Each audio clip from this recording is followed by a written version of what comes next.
little actions over time, the kind of actions you take today, the prospecting, the marketing you do today might not lead to results immediately, but it is all the leads you have in the pipeline today that are going to produce results somewhere down the line.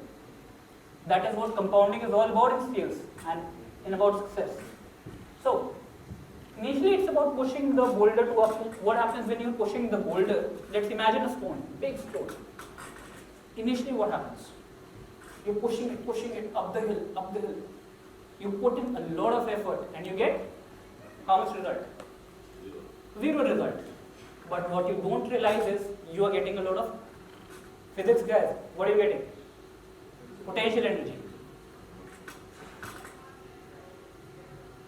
And when it reaches the top of the mountain, you just have to push it and it destroys all competition. This is what compounding is all about. Initially, you don't get any result. How does that apply to this? When the market is down, you might not get immediate results. But when the market goes up and you have leads in the pipeline, this is going to happen.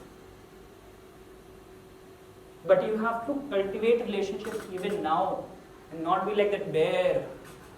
You have to stay in touch with customers even now. You have to prospect even now. The scale of your efforts should not go down. That is a big mistake that happens. Sometimes people prospect only when the market is up. And when the market is down,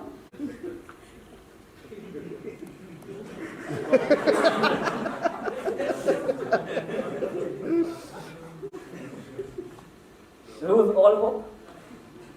I am worthless. Or if sometimes they say they blame everything but themselves, that can also happen. But they basically become demotivated. I see this a lot in very seasonal businesses. When the demand comes, they're like, okay, they're very active. But for the rest of the year, they are not doing any prospecting. Yeah, the prospecting you do in the slow period is going to result in sales in the demand wala period, right? Is that not correct? Same thing happens in the case of a slowdown. See, it doesn't matter when the market is up or the market is slow. Your activities should not go down. Because it is what you do today that will lead to results tomorrow.